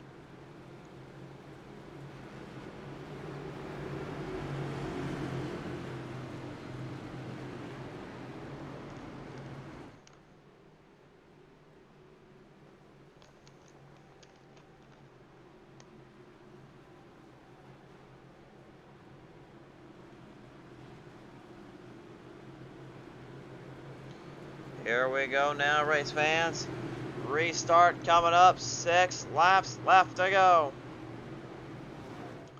Off the ends of turn number 4 this time on by. We'll send it on down. Top 5 on your lineup.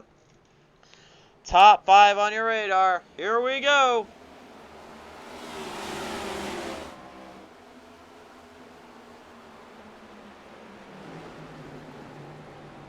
Aaron Smith, again, he's got a fresher set of tires, but he's still needing to put some air into those things if he wants to try and keep them from sliding out too much. Oh, big wreck though, right behind him on turn number 2. Huge wreck ensuing.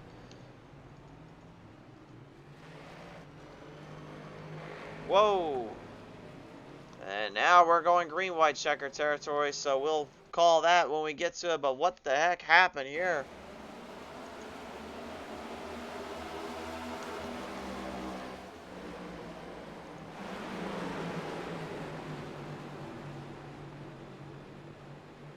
Taking a look at this here, and it looks like Kyle Pengraf got a piece of that 83, unfortunately. Got the 4 and the 34 here as well, and Vincent Short, it looks like a little bump and run from Kyle Pengraf here, and I don't think by any means that was intentional, the way he looked like he backed off from it, but, you know, sometimes it just, you get lucky, and then sometimes you get put in the wrong place at the wrong time, and Brendan Medford is going to definitely be thinking he was in the wrong place at the wrong time here. You can see just that slight tap. You can see the 14 was trying to back off, but it got tapped there. And there really wasn't much else he could do.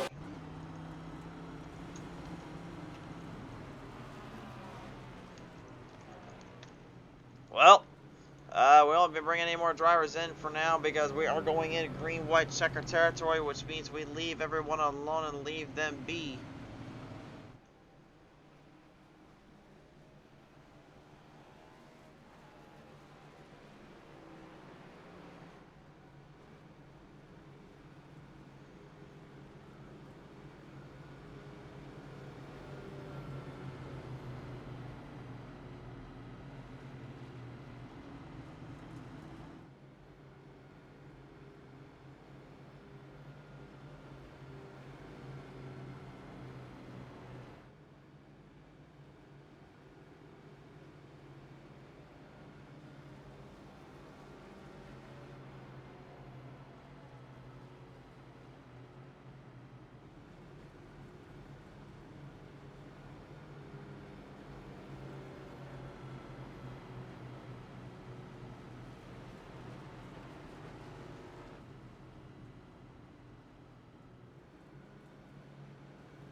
So here we go.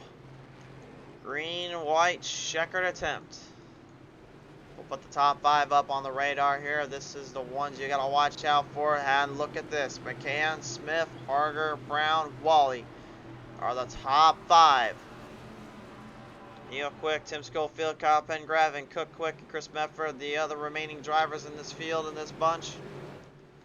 Aaron Smith needs a good restart if he wants any chance to win this one out. McCann has got to watch that start and watch that line.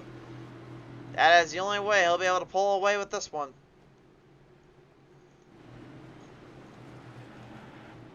They'll corner him off down into turn number 3 and down by turn 4 this time on by. We're ready and set to go back to it. We're ready and set to get back into it. Coming down off the ends, down off the turns here. Off of 4 here, looking for the green, looking for the charge. And here we go.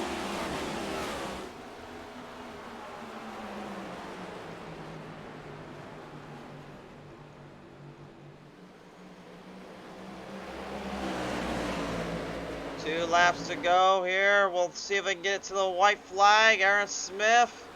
Oh, you know, he's going to dive this thing in pretty deep here. David Brown. Jolvin right up. And Brian McCann taken down by the 1. Aaron Smith clears him out. White flag is out. Brian McCann has been cleared out of the ballpark and out of this track. And look at Chris Wally. A last-ditch effort. Huge move coming off into turn 1. 3 wide salutes, and Neil Quick somehow managing to get around multiple drivers. Wally loses it to a full 2. Wally loses it off of corner number 2 and loses every ounce of speed he had to the line as the checkers will fly out. Aaron Smith will win this one out, taking this one home and hanging on.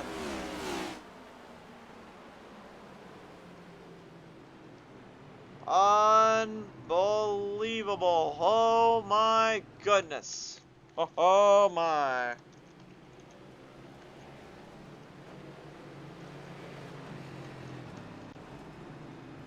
Aaron Smith will somehow, some way strive and conquer. Brian McCann led nearly every single lap except the ones he needed the most. And I'm not sure how he feels about Aaron Smith on this one, but if I had to guess, he's probably not a happy camper right about now. He'll go 7th in this one, as Aaron Smith, well, he'll take it. Parks in front of the front straightaway.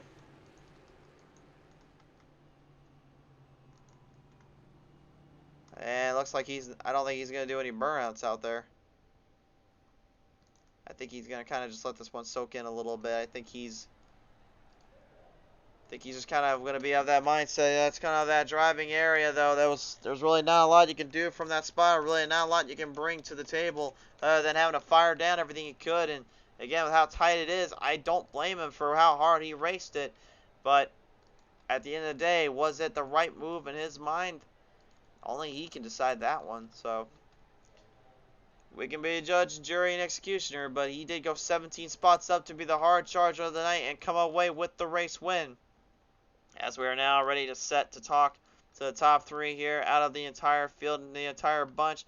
Our first up on the lineup will be our third place finisher, Cody Harger in the 66. And Cody, congratulations on that third place finish here, sir.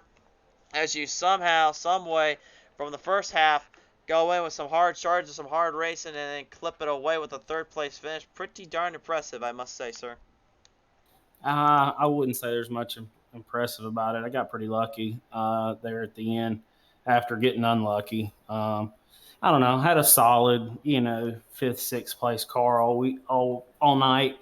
Just didn't really have anything for the front guys, and got to racing there around the 83 there at about lap 120, and see him kind of dive it in there, and then he got loose and spun off the track and gave me a little bit of damage, and I just said, what the hell, if we're going to fix damage, might as well take 4 tires too, and had about 40 seconds worth of damage to fix and put tires on it, and it still didn't want to turn well, but when we had that caution around 135, everybody ducked in, and I didn't have any tires left, so I just stayed out, and luckily cautions bred cautions, and I got to stay up there and then survive the melee there on that green-white checker. So definitely don't deserve a third place, but hey, first race of the playoffs to bring home a third, I'll take it. Take it for what you can, take it for what you will here. Congratulations on that, Harger. So who do you want to thank for this third place finish? Yeah, I want to shout out to the league, iRoc, Chris Wally. He does a great job. Thanks to our sponsors on all that racewear, R&R racewear. I'm drawing a blank on the others right now. That's kind of embarrassing. I should be more prepared for this, but definitely thank you to all the sponsors that helped put this on, and thank you to PTM for broadcasting it for us. We appreciate you coming on board here tonight, Cody. Congratulations on a third place finish. We hope to see you back here soon enough, sir. Thank you, sir. Cody Harger, ladies and gentlemen, here in the number 66. We'll take it home to a third place finish here as we now bring in the race winner here. He'll now join us in, ladies and gentlemen. It is the number 1, Aaron Smith. Now, Smith, we noticed you parked that thing right down on the front straightaway here. No burnouts or celebration in your mind, and I have probably a good idea why that is, but maybe you can explain that to the viewers at home. Yeah, I mean, before that last restart, I did everything I could to try to make sure I wouldn't lock up the brakes going into one of the corners here, because if you get on the inside, it's almost inevitable on fresh tires. But yeah, I did everything I could to heat the tires up, heat the brakes up, and try to keep that from happening. But unfortunately, when I went below Brian there in the backstretch, I threw it in just a little too deep and gave him that tap. But certainly not the way I wanted to win the race. But at a track like this, I guess it's to be expected. A little bit of an expectation of it, but at the same time, I know this is not the way you or any of the guys want to go down that way or really want to go down that swinging route. So I'll ask you this, though, here. I mean, if anything, with the way this track plays out and the way the series is, how difficult would you say these next gens were to run, much less versus what you were dealing with in the truck series to now? They don't turn nearly as well. You got to crank the brakes as far back as they go if you want it to turn in the beginning of the run, and then toward the end of the run, you got to crank them back even further. So yeah, not that much of a fan of these cars here, but we put on a good show before the last couple laps. Certainly did indeed, and definitely came out swinging for this fight to the end here in New Hampshire. So Aaron, as you walk away here with a win, what do you want to think? I'd like to thank all the folks at the IROC Challenge for putting this show on, and all the folks in the field for putting on a good race. We tried to keep it clean for the majority, and I guess we had some pretty good long runs. And I'd like to thank you for broadcasting and all the folks for watching. Let's see if I can try to get a clean win next week. We'll have to see it then and there, but Aaron, nevertheless, still out to defend your championship. Best of luck with that, and congratulations here with that race win today. All right, thank you. It was rough, but he'll take it. He'll take the race win and take it home with him here at New Hampshire as we close out, though, with our final driver of the night, Neil Quick, coming away second. Neil, as you hopped out of that car, I saw that little gleamer in your eyes. Same thing Harger kind of felt, which was maybe a little bit of luck kind of helped you out in this one and definitely gave you and some of the other guys a little bit of an eye-opener. But nevertheless, go second place here in this race. I got to believe that's definitely helped boost the confidence up now entering into Nashville next week for round 1. I don't know if it boosts confidence up, but I'll take it. It was pure luck. And while I'm talking to you, I'm still here on the phone talking to the cat Riddle place. I've actually got 2 bulldozers and a crane scheduled to bulldoze this place tomorrow. I hate this place. But yeah, I'll take it. I mean, a second is like winning like 2 laps ahead of everybody for me tonight, because I'm gonna tell you, it was I probably had a 7th to 10th place car, and I just hate this place, but 7th and 10th place car, bulldozed the track, and I really am drawing so many blanks on what even to ask you, because bulldozing the place is honestly something I think I really just want to tell our editors to put into the broadcast later on, if at all possible. all I can tell you is whoever made the decision to take a race from North Wilkesboro and put it here, that was the dumbest move ever. But I'm gonna tell you, I'm excited and looking forward to next week at Nashville, and you gotta have a little bit of luck to stay in these championship hunts, and I'll take it tonight. It's better to be lucky than good, I guess, in this case tonight. So, but it was a great race. I mean, there's a lot of guys that ran really good tonight. I know Dave Brown ran good. Cody Harger ran really good, and gotta give bad props to Chris Wally tonight. He was running really good too. Yeah, I'm glad somebody pays attention to any of these broadcasts I do. I really do appreciate that, but I'll ask you this, Neil, as I try to clear my thoughts and you can clear yours. Who do you want to thank for the second place finish, sir? Well, I'd like to thank the family for allowing me to do this. The broadcast team that you guys do great with this every week, and appreciate that. And I'll let you take the first whack at it tomorrow in the crane when we tear it down. So, but looking forward to next week, and thank you guys for everything. For sure, there, Neil. We'll let you just do the bulldozing part first. I'm not touching this place. I'll take Texas, not this track, bud. You do that. I'll take care of Texas. You're laughing about this, but I'm gonna tell you. I mean, by the time I get done with this, we're gonna have a Caterpillar sponsorship or something here, okay? But yeah, thank you. Have a good one, Neil. Thank you for your time. All right, man. Oh, okay. We should just close this one out before it's too late. Race fans, thank you so much for tuning in. I do apologize for a little bit of the unprofessionalism at the end, but a big thank you to Spartan, R&R Racewear, Loud Pedal Gaming TV, SimSpeedShop.com, Track Time Entertainment, and our good friends at 5-Star Graphics for everything. Thank you so much to all those that tuned in, and I guess even those that watch this show constantly. I love you guys from the bottom of my heart. I really do. We hope to see you guys here soon enough.